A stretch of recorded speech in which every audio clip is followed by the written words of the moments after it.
Welcome to episode 17 of Youth Empowerment Radio. This is part one of our special series on the power of youth voice and advocacy, how to inspire it, amplify it, and use it to drive meaningful change in the laws and policies impacting lived experience youth here in Colorado. Our Youth Move Colorado advocate Carmen sits down with Tori and Jordan.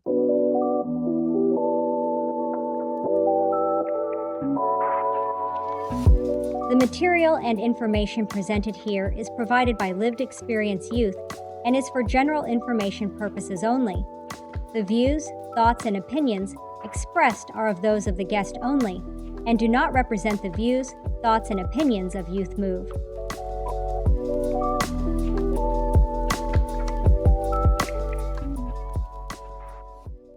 Hey everyone. Hey, Jordan and Tori. Thank you so much for you both being here.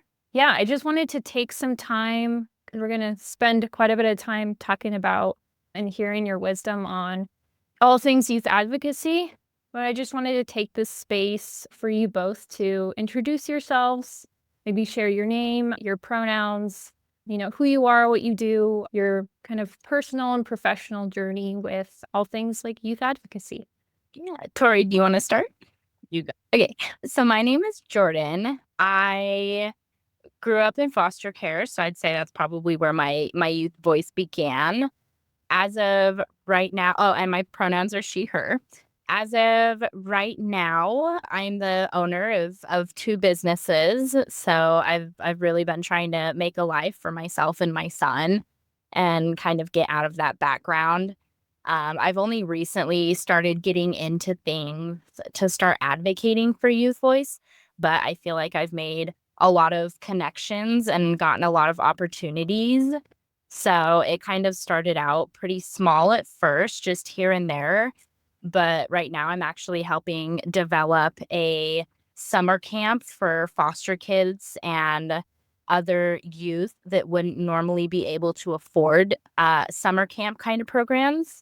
So I'm actually getting to use my voice as being a previous foster care youth to help develop this program for them. And this is just a new beginning that I'm really looking forward to, and hopefully start getting my voice out there and advocating more. And it's something I'm passionate about, and I'm finally finding the outlets and everything I need to do that. So I'm just really excited to see where this takes me and kind of see the life that I can build for myself and my son and see what other lives I can impact on the way. That's really cool, the summer camp idea. Yeah, I remember. I'm really excited about that one. Yeah, I remember that being just a little side note, but growing up, that being something that we couldn't always afford. And I remember like a lot of kids would go and do that in the summer. I would Yeah. always think, I wish Yeah. I could do just, something like that. being so young and not understanding, why can't I be like other kids? Why can't I get that experience, get that time away? I never understood it growing up, and now that I'm older, I can see that. But I mean, I just remember what it felt like in that moment and listening to all my friends say where they got to go and what they got to do. And I remember just feeling so left out, and I felt feelings of abandonment and a lot of questions of why. And so being able to provide that to kids who normally wouldn't get that is something that I'm really excited to do. Yeah, totally. Yeah. Thanks for sharing. Yeah. So my name's Tori Schuler. I'm the director of advocacy at Foster Great Ideas, and my program's called Speak Up Voices from Foster Care. It's a nationwide program for people with lived experience in foster care and our allies to come together and discuss current topics and advocate together to create a better foster care system. Everybody's welcome to join as long as they are supportive of Youth Voice and our mission, which is to have a reformation movement for foster care that's led by people with lived experience in foster care. A little bit about myself. I entered foster care when I was just a toddler, and my parents really struggle with their mental health and also with addictions, and didn't have the capability to care for us in the way that they really should have. And so I entered care as a toddler. I reunified with my father, and my sisters and I and our dad spent the next several years running away from foster care. And anytime we would be investigated, we would skip town. And we really had this sort of like anxiety and this fear about being taken again and being separated from our siblings because we were separated from our half siblings when our dad got custody of us and their dad's family got custody of them. And so there was a lot of fear, and that fear was real.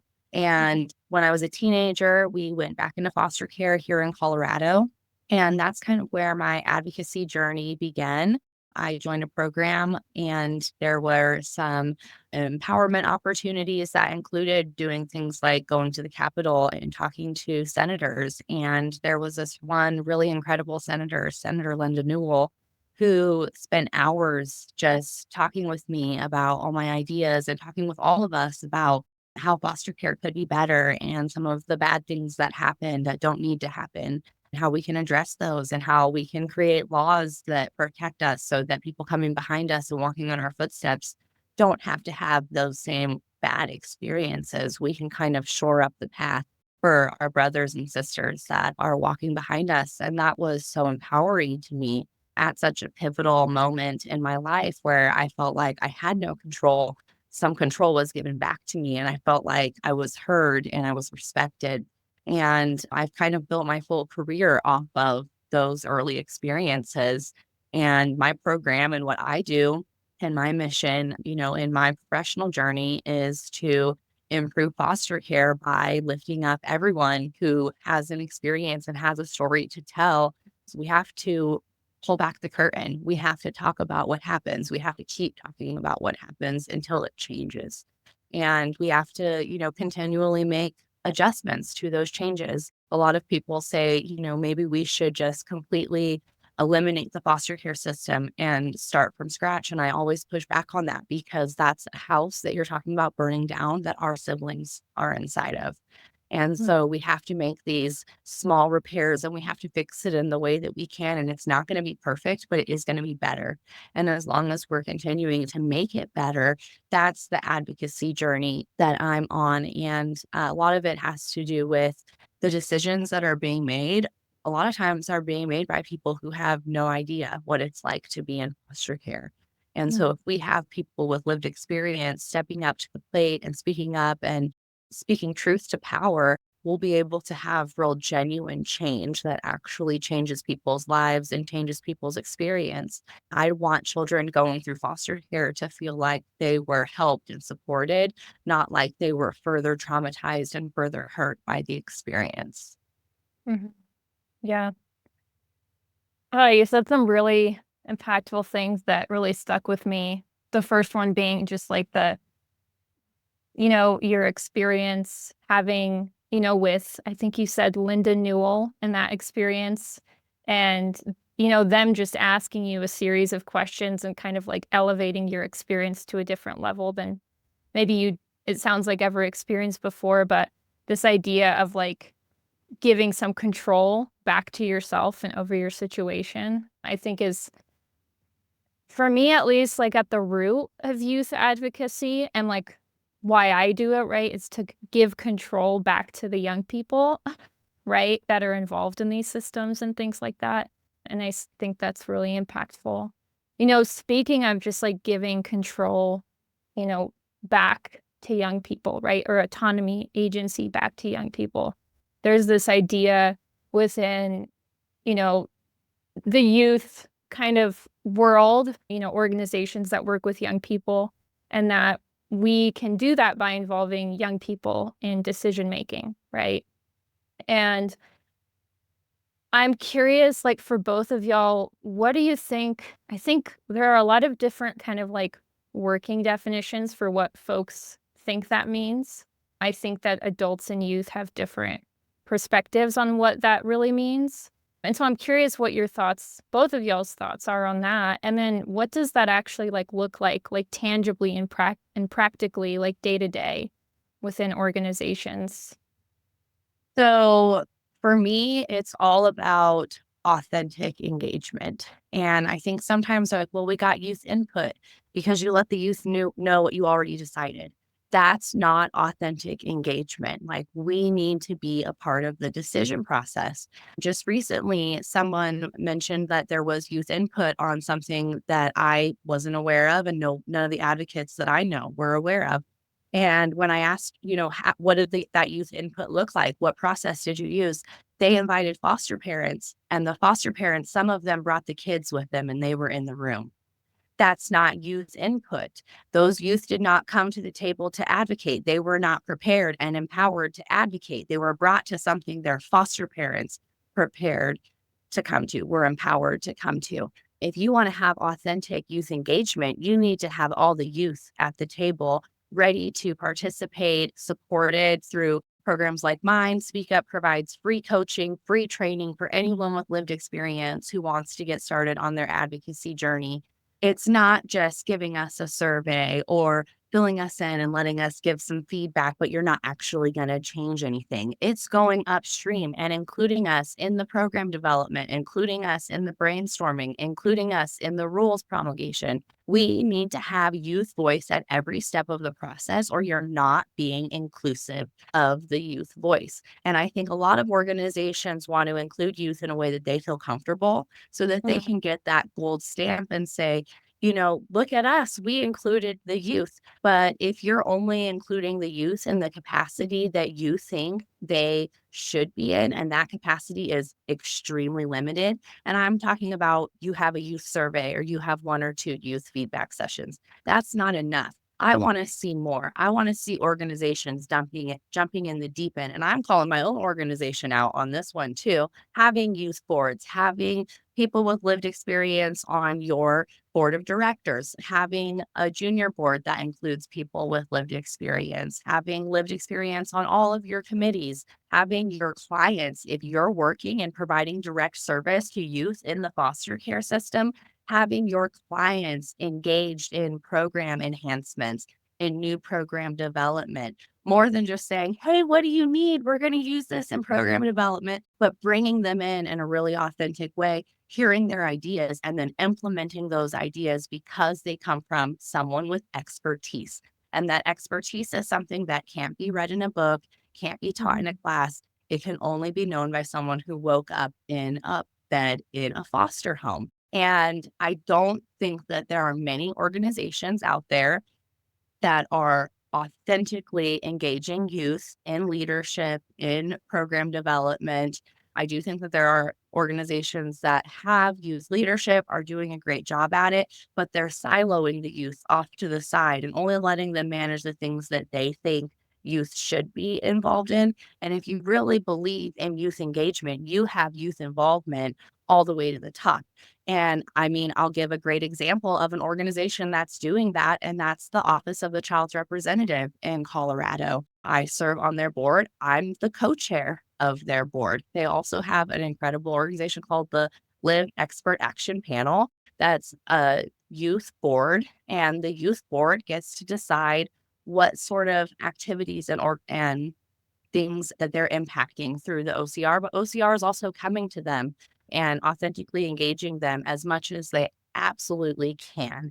And I just wish that we had more models like that, and that more people were, instead of being afraid of engaging youth and afraid of, what the youth might do or how hard it might be to bring in that engagement, but instead saying like, we want to have this. And if it's hard, that's okay, because a lot of good things are hard. We're willing to do hard work. Mm-hmm. Yeah, I think the piece you spoke to about, because I've seen this a lot, and I'm curious, Jordan, if you have as well, but this idea with we will bring youth on and have them be a part of our organization, but to a certain point that doesn't threaten our own autonomy and power as adults in a space or as an organization, right? So in other words, if if the young person is too in charge, right? Like that doesn't feel right, right? Like adults, there still needs to be a pretty big gap between young people and adults. And when that gap starts to close, it feels really, really threatening. At least that's what I've seen from some organizations that And know that's that. a youth bias. Like that's a youth bias that needs to be addressed by leadership. Totally. Well, and like there's a difference between youth voice and youth advocacy. Because I mean, you can get youth, like to me, youth voice is like the opinions, the surveys, we've already made up your mind and we just want your thoughts about it. Whereas youth advocacy is actually like implementing the changes spoken by the youth. And Mm. so programs can say like, oh yeah, we had youth voice, but I mean, like we were talking about, it's just like they've already made up their minds and they're just getting their opinions about it. Whereas organizations that actually use youth advocacy, like Tori said, I mean, they're working their way all the way up and like they're making changes and they're genuinely taking their feedback and doing something about it versus just, oh yeah, we had youth voice, there's opinions, but we didn't do anything because we've already made up our minds about it. So there's Right. definitely like such a gap there. And people and organizations need to realize that. Like you can't just slap on the label and say, oh yeah, we had youth input. Like that's not completely true. Because yeah, you had their input, but you didn't really take it and do something with it. Yeah. I really appreciate that kind of distinction between the two, youth voice and youth advocacy, because I do think that they are two distinct things, right? Just as how you explain them, right? Like one of them is, not just hearing what someone has to say, but, taking, actually listening to and doing the things that they've said. But it also implies involving the young person in every step, and that's youth advocacy versus youth voice, right? Like what you said is really more of just kind of like background noise, like we'll fill this out and we'll check this off. It's relatively important, but we've really kind of made up our minds, kind of like what you mentioned. Mhm. And I guess I'm curious, like from the perspective of, because sometimes I hear from organizations, or I don't hear this, it's more of, I think, a general kind of sentiment and kind of tone, because I don't think people outwardly say this, but you can just, there's little like micro aggressions, I guess, or things that happen. And what I've seen is, or what I feel is organizations will be like, well, yeah, like youth advocacy is great, but I don't really know beyond just like the young person how this will add to my organization, right? Like I understand like the need to empower young people, but I don't like as an organizational whole, like what's I guess the word is like beyond that, why should I care about this? What will this bring to my organization? And myself, I'm like, oh, that's like a no-brainer. I know that answer. Like that's common sense to me. But I think for other folks, it really isn't. And I think it's a valuable question. But I guess I'm curious, like, how can involving young people in these spaces, help improve programming within an organization as a whole, meaning like equity and inclusivity? How can it make organizations as a whole just like better leaders, better coworkers, better, organizational beings and structures? I think a lot of the people who are managing programs that are providing direct service are looking at it from more of a social worker lens. And we really want to balance that with the youth voice. Like that is absolutely powerful expertise, but the youth know what the youth need.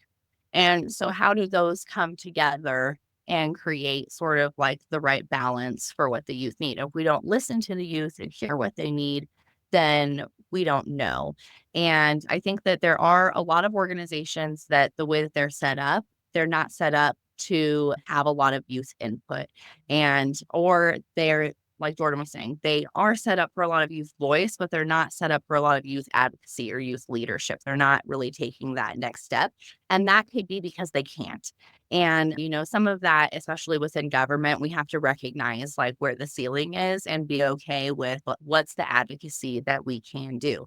But the organizations that are really authentically utilizing youth voice, it is powerful, and it does do powerful transformation for the way they do their jobs, the way they look at their roles, but also the way that their jobs function. And again, to bring up the Lived Expert Action Panel at the Office of the Child's Representative, their advocacy has been so powerful that it's done things like before we had them, kids in Colorado only received a guardian ad litem for legal representation, and the guardian ad litem did not represent the youth but rather their best interest, which is according to the guardian ad litem, what was their best interest. And so now, because of some of the incredible advocacy from people in Colorado, but especially the advocates in the Lived Expert Action Panel and the leadership from the people that are at the Office of the Child's Representative, really listening to the youth and saying, this is something that we can do. This is something that we can grow.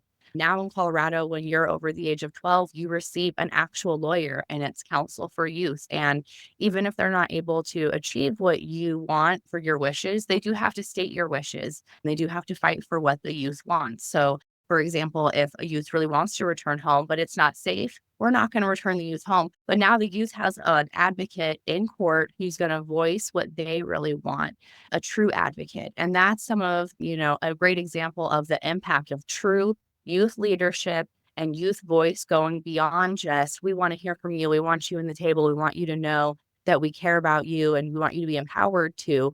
You are leaders. You are advocates. Lead the way. We're going to help you. And, some incredible things can happen. That bill and all the other bills that the LEAP group have worked on have changed lives. And, that's something that anyone can get involved in as a young person in Colorado. They can apply for LEAP. And that's a really great opportunity for them to advocate. And I think more organizations can create opportunities just like that. Mm-hmm. And with youth advocacy as well, like something the programs need to have to do this is like, in order to truly listen to the youth, you have to really be willing to hear. So you may have your own agenda for the program, but when you're genuinely taking in youth advocacy, you have to put your agenda aside and be willing to let that go to see the changes that will happen.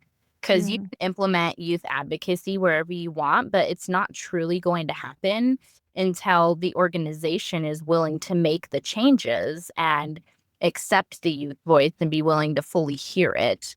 So, like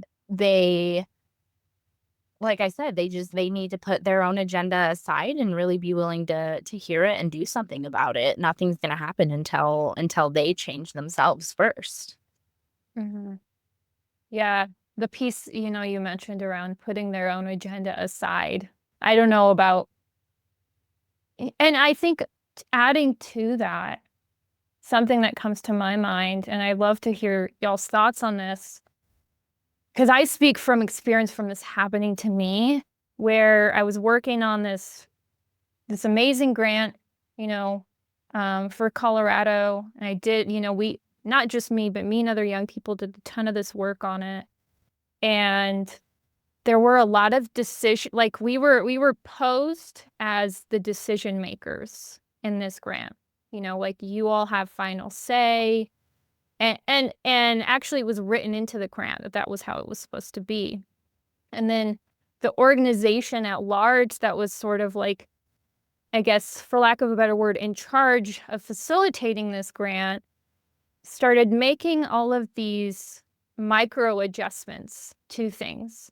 And I remember that were contrary to what we said. And I remember feeling like so like upset, but I was also like, why'd they have to hide this? Like, why couldn't they just come out and just be transparent and say, hey, I know you all put all this work in, but we can't do this because there are, which I learned later on, there were like very like financial and like very like, I don't know, deeply rooted logistical reasons they couldn't, you know.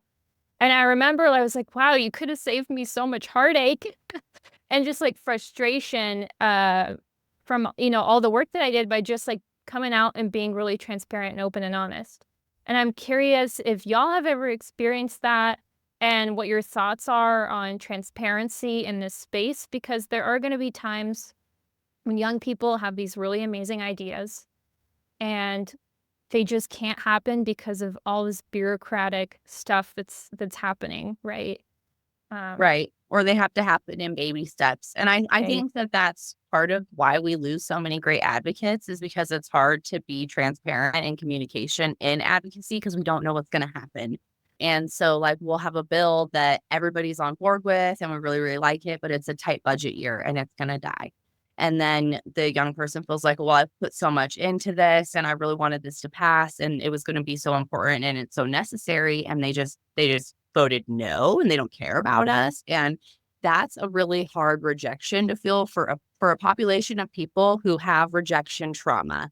And so I think that's one of the reasons why it's really important when we can have really clear transparency, that we do have really clear transparency in our communication. So when we are asking for surveys and stuff, what are we using this for? When we're asking young people to do a video with us and share their story, how are you going to use this?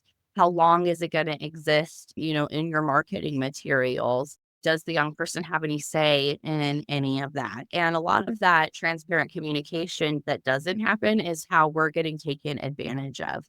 And to kind of, one thing that came up in my experience is I had a job I really, really loved. And one of the things I had done in that job was I created a clothing closet because so many of our youth were in homelessness, and having, you know, a fresh outfit or even just another outfit so that they, you know, would be able to change their clothes restored so much dignity.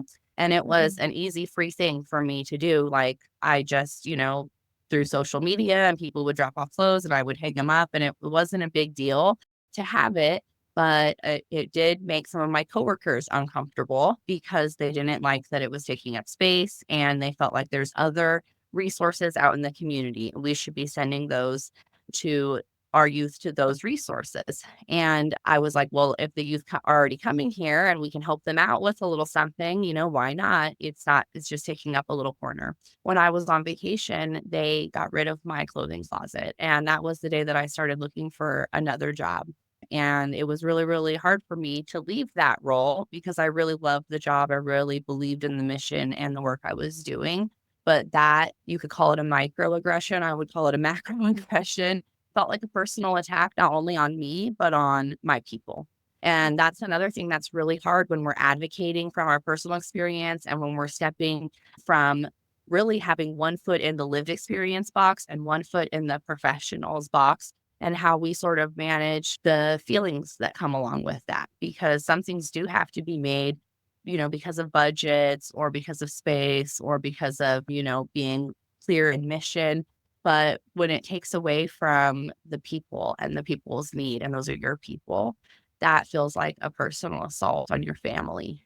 If there had been, you know, some clear, transparent communication, someone had let me know, you know, why that it was a problem and why we had to get rid of it, I still probably would have been upset, but I wouldn't have left the job over that. And so, you know, things like that, having clear communication. Another example of, you know, how we lose advocates is when we have programs and they lose funding and we don't communicate with the young people that the program is ending. And this is something that matters to them. This is how they're connected. This is part of their community and their support system. And now it's gone.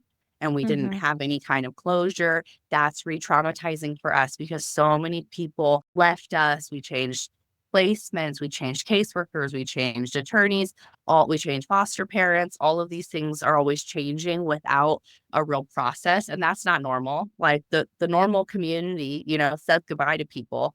And so it can be really traumatizing when things like that happen, especially when you're putting a lot. It's not just, this is my job, this is my life, these are my people, this is my passion. And so when you're putting all of that into it, and things change, and things can change. We really got to talk it through so that it's not a traumatic shift and a traumatic change.